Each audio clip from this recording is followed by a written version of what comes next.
बहुत पुरानी बात है। चाइना के गांव में 3 मॉन्क्स रहते थे। उनका नाम किसी को नहीं पता था, क्योंकि उन्होंने अपने बारे में कभी किसी को नहीं बताया था। उन्होंने कभी किसी की बात का जवाब नहीं दिया था।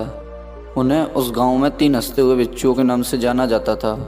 वे तीनों गांव-गांव जाते और बाजार के बीचों बीच खड़े होकर हंसते, और यह पूरे अस्तित्व के साथ हंसते। और फिर अचानक लोगों का ध्यान उनकी तरफ खींचा चला आता और धीरे धीरे उनके चारों तरफ भीड़ जमा हो जाती।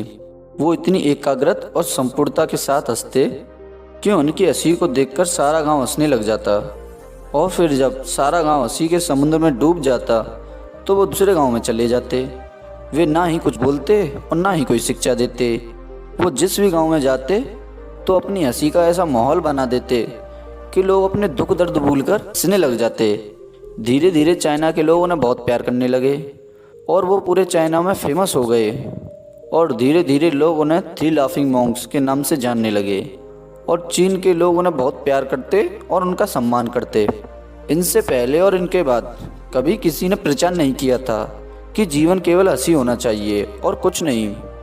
वे विशेष रूप से किसी पर नहीं हंसते, वे सिर्फ हंसते थे, और इस तरह हंसते जैसे उन्होंने दुनिया के मजाक को समझ लिया हो। और उन्होंने बिना कोई शब्द बोले चीन में इतना आनंद फैलाया जितना आज से पहले कभी किसी ने ना फैलाया हो। लोग अक्सर उनसे उनका नाम पूछते, वे बस हंसते।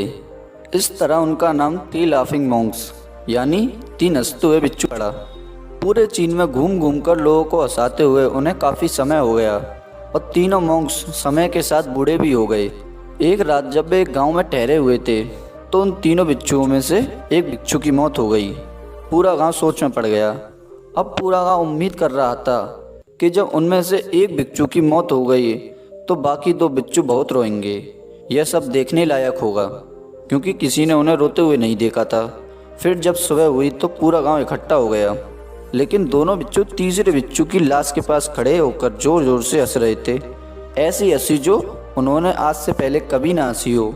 गांव के कुछ बड़े बुजुर्गों ने उन्हें समझाने की कोशिश की, यह तुम्हारा साथी है और इसकी मृत्यु हो गई है, तुम्हें हंसना नहीं चाहिए। तब पहली बार उन बिच्छुओं ने लोगों से बात की और कहा, हम इसकी मौत पर नहीं हंस रहे हैं, हम हंस रहे हैं क्योंकि यह आदमी हमसे जीत गया। हम हमेशा सोचते थे कि कौन पहले मरेगा, और इस आदमी ने पहले मरकर हमें हरा दिया, इसलिए हम अपनी हार और इसकी जीत पर हंस रहे हैं। इसके अलावा कई वर्षों तक यह हमारे साथ था। इसे अंतिम विदा देने का इससे बेहतर तरीका और क्या हो सकता है। हम केवल हंस सकते हैं, लेकिन पूरा गांव उदास था। जब मृत बिच्छू के शरीर को अंतिम संस्कार के लिए चिता पर लेटाया गया तो सारे गांव वालों को एहसास हुआ कि वो 2 शेष बिच्छू मजाक नहीं कर रहे थे। वो जो तीसरा मृत बिच्छू था वो चिता पर लेटा मुस्कुरा रहा था।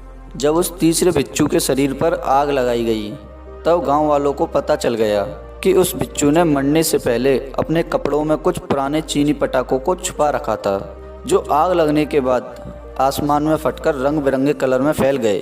और यह देखकर पूरा गांव एक बार फिर जोर जोर से हंसने लगा। तो इस तरह एक बार फिर वो तीसरा बिच्छू मरने से पहले गांव वालों को हंसा गया। और यह देखकर शेष दोनों बिच्छुओं ने कहा, चालाक आदमी, तुम मर चुके हो, लेकिन तुमने गांव वालों को एक बार फिर हंसा दिया और हमें हरा दिया।